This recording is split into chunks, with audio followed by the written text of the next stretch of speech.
माननीय मुख्यमंत्र्यांनी सर्वपक्षीय बैठक बोलवली होती।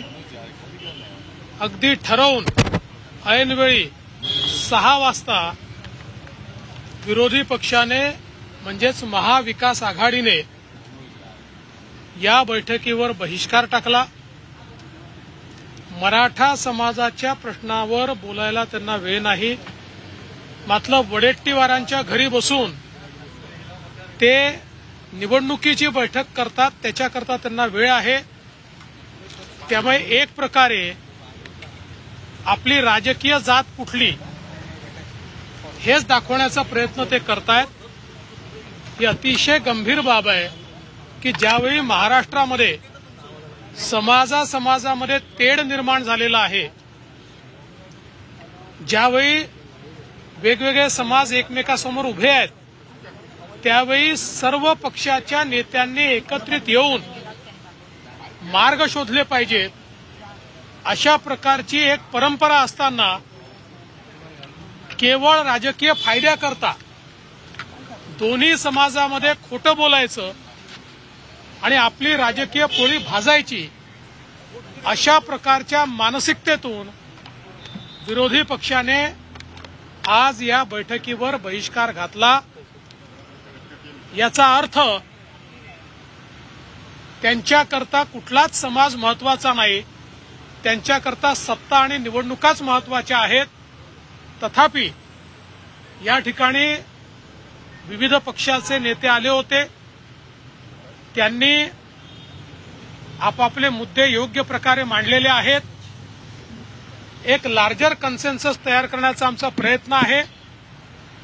सन्माननीय बाळासाहेब आंबेडकरांनी ही सूचना मांडली आहे की सर्व विरोधी पक्षाच्या किंवा सर्व राजकीय पक्षाच्या, सत्तारूढ असो विरोधी असो, सर्वांना सरकारने या संदर्भात त्यांचं म्हणणं काय आहे हे लेखी मागावं आणि प्रत्येकाने आपली भूमिका स्पष्ट करावी, दुटप्पी भूमिका ठेवू नये, अशा प्रकारचा प्रस्ताव मांडलेला आहे।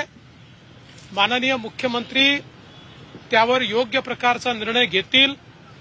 आजच्या बैठकीचा उद्देश महाराष्ट्रामध्ये जातीय सलोखा राहिला पाहिजे, विविध समाजांचे प्रश्न सुटले पाहिजेत, मराठा आरक्षणाच्या संदर्भात, सगळ्या सोयऱ्याच्या संदर्भात जे जे काही प्रश्न उभे राहिलेले आहेत त्याच्यावर एक लार्जर कन्सेन्सस तयार होऊन आपण महाराष्ट्र शांत करावा आणि समाजांना दिलासा द्यावा, या दृष्टीने हा प्रयत्न करण्यात आला होता।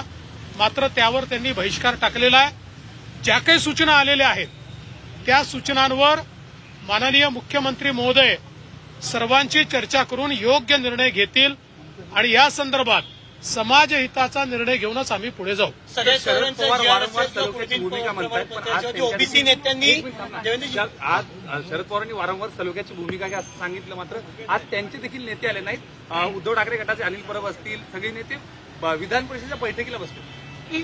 मला याच गोष्टीचं आश्चर्य वाटतंय। किमान मला ही अपेक्षा होती की पवार साहेब तरी या बैठकीला येतील किंवा त्यांचे प्रतिनिधी तरी येतील, कारण त्यांनी वारंवार ही भूमिका मांडली की 2 समाजामध्ये समन्वय साधा। परंतु मला असं वाटतं की आजचा सगळा जो काही प्रकार आहे जाणीवपूर्वक महाराष्ट्र पेटत राहिला पाहिजे आणि पेटत्या महाराष्ट्रावर आपली राजकीय पोळी भासता आली पाहिजे, अशा प्रकारचा प्रयत्न विरोधी पक्षांनी केलेला आहे। जरांग यांची रॅली निघते, दुसरीकडे आता ओबीसी मधून सुद्धा रॅली काढली जाते, छगन भुजबळांकडून रॅली काढली येते। वाटत नाही राज्यातलं राजकारण आणखी तापू शकतं यामुळे? असं आहे की सगळ्या सोयऱ्यांच्या संदर्भात जी काही विविध मतं आहेत ती मतं आज आम्ही समजून घेतलेली आहे। त्यात काही कायदेशीर मतं मांडण्यात आलेली आहेत, तीही समजून घेतलेली आहेत।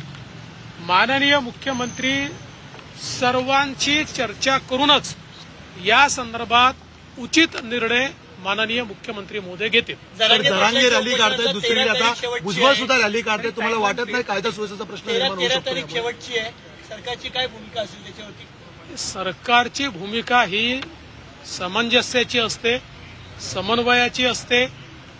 2 जातींमध्ये तेढ निर्माण होऊ नये अशी असते आणि ज्या काही समाजाच्या मागण्या असतात त्या मागण्या आपल्याला योग्य चौकटीत बसून कशा पूर्ण करता येतील हीच एकीकडे सरकारची भूमिका असणार आहे. सर, वरळीच्या हितेंद्र प्रकरणामध्ये राजकीय पोळी भाजण्याचा विरोधकाचा प्रयत्न असल्याचं फडणवीसांनी यावेळी म्हटलेलं आहे. तर फडणवीसांनी विरोधकांवर थेट आरोप यावेळी केलाय.